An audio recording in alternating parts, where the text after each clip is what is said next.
आंदोलन इसलिए पड़ा कि जो मार्ले थे वो भारत सचिव थे, ब्रिटेन में भारत के सचिव थे, और जो मिंटो थे, लॉर्ड मिंटो, आपको ये पता है कि ये वायसराय थे। इन्हीं दोनों के नाम पर मार्ले मेंटो सुधार अधिनियम 1909 पड़ा।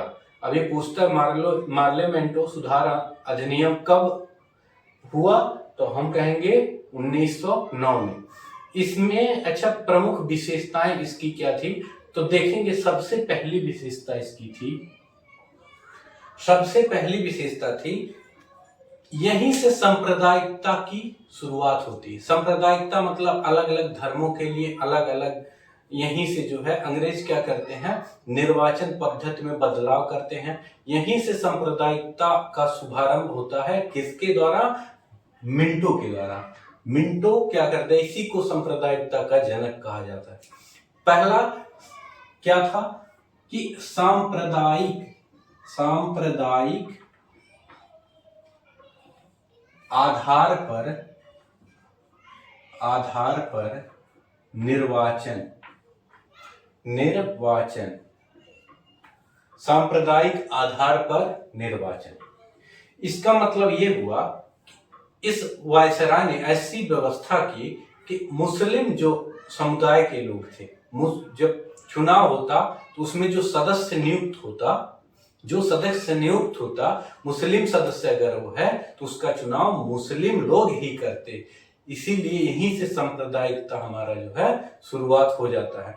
मुस्लिम लोगों के लिए अलग व्यवस्था कर दी गई कि अगर मुस्लिम सदस्य चुना जा रहा है गवर्नर जनरल के या फिर भारत सचिव के परिषद में, तो उसका चुनाव मुस्लिम जनता ही करेगी। इसीलिए इसको क्या कहा जाता है, सांप्रदायिकता का शुरुआत मार्ले मिंटो को ही कहा जाता है। और इसी के समय से, इसी सुधार आयोग की तरफ से जो है चालू हो जाता है क्या, हमारा सांप्रदायिक आधार पर निर्वाचन। क्या हो जाता है, सांप्रदायिक आधार पर निर्वाचन।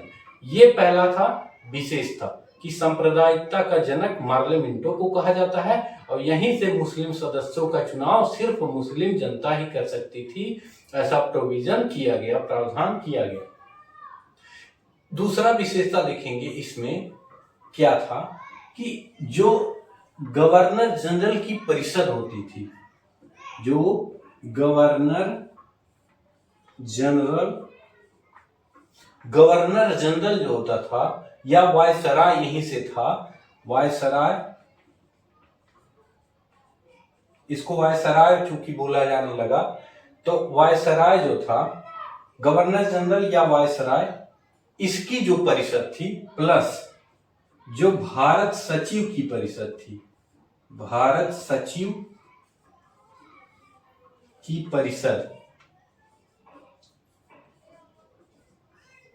इसमें पहली बार भारतीयों को नियुक्ति मिलने लगी। यानी गवर्नर जनरल या वायसराय की जो परिषद थी, मंत्री परिषद थी, और भारत सचिव की जो मंत्री परिषद थी, इसमें पहली बार भारतीयों को शामिल किया जाने लगा।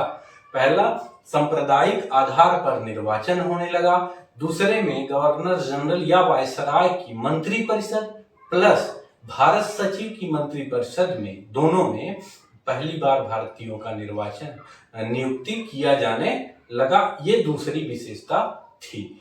अब हम देखेंगे तीसरी विशेषता इसकी क्या थी। तो तीसरी विशेषता के जो, चूंकि उस समय प्रांतीय शासन था, बाद में अगला सुधार होगा उसमें क्या हो जाएगा, केंद्रीय शासन हो जाएगा। तो जो प्रांतीय शासन था, प्रांतीय विधान परिषद था, उसकी संख्या में क्या हुआ, बढ़ोतरी किया गया। प्रांत के हिसाब से चलता था उस समय, बाद में केंद्र के हिसाब से हो गया। प्रांतीय जो परिषद था, मंत्री परिषद, उसकी संख्या में वृद्धि की गई। यानी प्रांत की विधान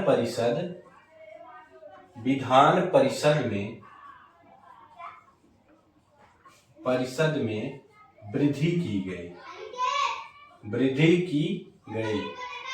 अच्छा, एक चीज देखेंगे, प्रांत की विधान परिषद में वृद्धि की गई। प्रांत जैसे उत्तर प्रदेश भी एक प्रांत है, बिहार एक प्रांत, यानी एक राज्य को एक प्रांत कहा जाता है। तो इसकी जो मंत्री परिषद थी उसकी संख्या में इन्होंने क्या कर दी, वृद्धि कर दी। अब देखेंगे कि तीन विशेषता इसका हो गया।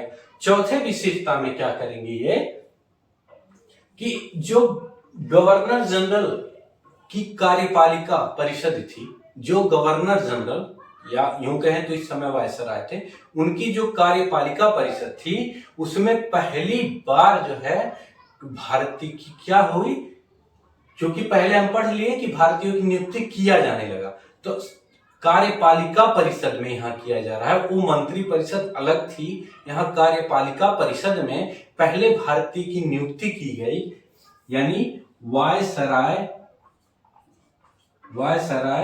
के कार्यपालिका परिषद में।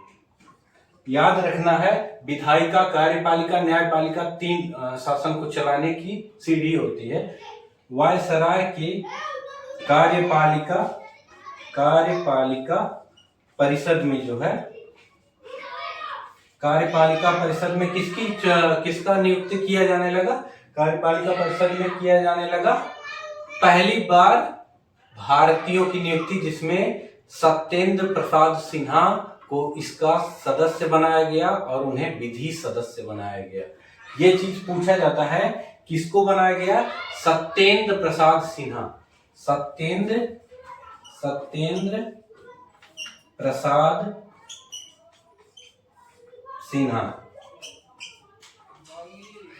सत्येंद्र प्रसाद सिन्हा जो थे उन्हें विधि सदस्य बनाया गया। पहली बार गवर्नर जनरल की कार्यपालिका शक्ति में इन्हें विधि सदस्य भारत की तरफ से बनाया गया। अब एक चीज तो क्लियर हो गया, चूंकि भारतीयों को गवर्नर जनरल की परिषद, मंत्री परिषद और भारत सचिव के परिषद में क्या किया जाने लगा, नियुक्ति किया जाने लगा। इस अधिनियम से हमने दूसरा विशेषता पढ़ा था। लेकिन यहाँ पर कार्यपालिका की जो गवर्नर जनरल की परिषद थी, तीन होता है, बता दिए, विधायिका, कार्यपालिका, न्यायपालिका। तो उसमें भी क्या पहला सदस्य नियुक्त किया गया भारतीय सत्येंद्र प्रसाद सिन्हा को और उन्हें विधि सदस्य बनाया गया। हमने देखा कितने, चार विशेषताएं देखी। पहला, सांप्रदायिक आधार पर निर्वाचन होने लगा। मुस्लिम समुदाय को जो उसका लीडर होता था उसको सिर्फ मुस्लिम ही जो है क्या कर सकते थे, नियुक्त कर सकते थे, चुन सकते थे। ये व्यवस्था लॉर्ड मिंटो ने कहा किया, इसीलिए इसको सांप्रदायिकता का जनक कहा जाता है। अब दूसरा क्या था हमारा, कि गवर्नर जनरल और जो भारत सचिव थे उनके परिषद में पहली बार भारतीयों को चुनने जाने लगा, नियुक्ति की जाने लगी, नहीं तो पहले ब्रिटिश औपनिवेश के लोग ही होते थे। दूसरा हो गया। तीसरा देखे कि जो प्रांतीय विधान परिषद था उसकी जो सदस्य थे उसकी संख्या में वृद्धि की गई, यानी शासन को चलाने के लिए और मंत्रियों और अधिकारियों की नियुक्ति की गई थी, उसकी संख्या को बढ़ाई गई। चौथा में हम लोग देखे हैं कि जो प्रांतीय वायसराय का जो कार्यपालिका परिषद था उसमें पहले भारतीय को यानी डॉक्टर सत्येंद्र प्रसाद सिन्हा को नियुक्त किया गया, वो भी विधि सदस्य के रूप में, यानी कानूनी सदस्य के रूप में, कि वो कानूनी व्यवस्था देखेंगे। अब देखते हैं पांचवा विशेषता इसमें क्या था। तो चलिए देखते हैं, चार हमने देख लिया, पांचवा विशेषता क्या था मार्ले मेंटो सुधार आंदोलन का। तो पांचवा में क्या था कि जो प्रेसिडेंसी कारपोरेशन था, प्रेसिडेंसी कारपोरेशन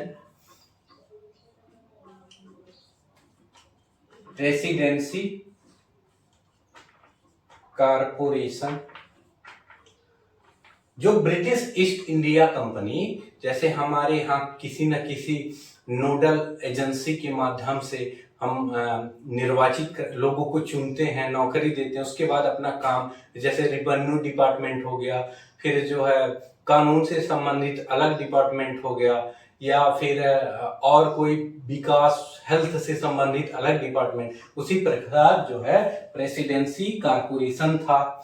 उसके बाद प्रेसिडेंसी कारपोरेशन के अलावा था chamber of commerce, chamber of commerce, chamber of commerce थे। इनको presidency corporation, chamber of commerce और जो जमींदार होते थे, जमींदार, इनको, और जो विश्वविद्यालय होते थे, विश्वविद्यालय, जो यूनिवर्सिटी होती थी, यानी यूनिवर्सिटी होती थी उसमें, और प्रेसिडेंसी कारपोरेशन में और चैम्बर ऑफ कॉमर्स, ये सब शासन की इकाइयां थी ब्रिटिश शासन में। जमींदार लोग जो थे, विश्वविद्यालय था, इनको अलग अलग से जो है निर्वाचित सीटों का आवंटन किया गया कि आप यहां से चुनाव लड़ सकते हैं। सबको अलग अलग सीटें दिया गया कि आप यहां से चुनाव लड़ सकते हैं और आप वहां के नेता बन सकते हैं। कोई किसको प्रेसिडेंसी कारपोरेशन को अलग से जो क्या दिया गया, अधिकार दिया गया। चैम्बर ऑफ कॉमर्स को, जमींदारों को अलग अलग सीटें दी गई और विश्वविद्यालयों को अलग अलग सीटें दी गई कि आप यहां से चुनाव लड़िए और यहां का नेता बनिए और जो है क्या करिए, शासन चलाइए। ये थी हमारी मार्ले मेंटो सुधार आंदोलन की प्रमुख विशेषताएं। इसमें कैसे क्वेश्चन प्री में पूछे जाएंगे, कैसे मेंस में, कैसे उत्तर प्रदेश पुलिस में क्वेश्चन आएगा। तो मार्ले मेंटो सुधार आंदोलन कब हुआ, तो कहेंगे 1909 में। और पूछेगा अगर कि मार्ले मेंटो सुधार आंदोलन में, इसकी पहली इस तरह से ना पूछ के डायरेक्ट पूछ लेगा कि सांप्रदायिकता का जनक किसे कहा जाता है, तो कहेंगे मिंटो को, लॉर्ड मिंटो को। और पूछ लेगा इस तरह से नहीं कि सांप्रदायिकता का सुधार किस अधिनियम के द्वारा किया गया, तो कहेंगे मार्ले मेंटो सुधार अधिनियम के द्वारा किया गया या भारत परिषद अधिनियम के द्वारा किया गया। और पूछ लेगा कि अब प्री में तो बस इतना क्वेश्चन आएगा या वनडे एग्जाम में, चाहे उत्तर प्रदेश पुलिस हो या कोई भी एग्जाम हो। अब इसमें पूछेगा कि मेंस के लिए है कि जो 1909 का मार्ले मेंटो सुधार आंदोलन हुआ, उसकी प्रमुख विशेषताओं पर प्रकाश डालिए और साथ ही ये बताइए कि भारतीय शासन में जो ब्रिटिश औपनिवेश था, उन्होंने क्या आमूलचूल परिवर्तन किया और उसमें उनको क्या फायदा हुआ और भारतीयों को किस हद तक फायदा हुआ। विवेचना कीजिए या इसका जो है समालोचनात्मक व्याख्या कीजिए। इस तरह से मेंस का क्वेश्चन आएगा। अब देखे होंगे, इसका विशेषता देख लिया, मार्ले मेंटो सुधार आंदोलन। इसके बाद 1909 का शासन अधिनियम आएगा, 1909 का सुधार अधिनियम। इसके बाद अगला क्लास हम लोग देखेंगे 1909 का सुधार अधिनियम, फिर भारत शासन अधिनियम 1935। ये तीनों बहुत ज्यादा इंपॉर्टेंट है। पहला ये, और एक 1773 का रेगुलेटिंग एक्ट जो हमने पढ़ा था वो। ये सब मॉडर्न हिस्ट्री यानी स्पेक्ट्रम के बुक में भी है, जो है जहां से शुरू होता है मॉडर्न हिस्ट्री का भाग, वहीं पर दिया है। और कहाँ है, ये हमारे पॉलिटिकल साइंस के बुक में, चाहे वो एम लक्ष्मीकांत हो या महेश कुमार वर्णमाल या फिर लुसेंट, कोई भी बुक हो, चाहे एनसीईआरटी हो, सब में दी हुई है। ये आपके लिए समान रूप से बेनिफिशियल है। आप 1-2 बार वीडियो को देखिएगा तो समझ में आ जाएगा। हमको 5 विशेषताएं हैं, पांचों विशेषताएं हमने देख लिया।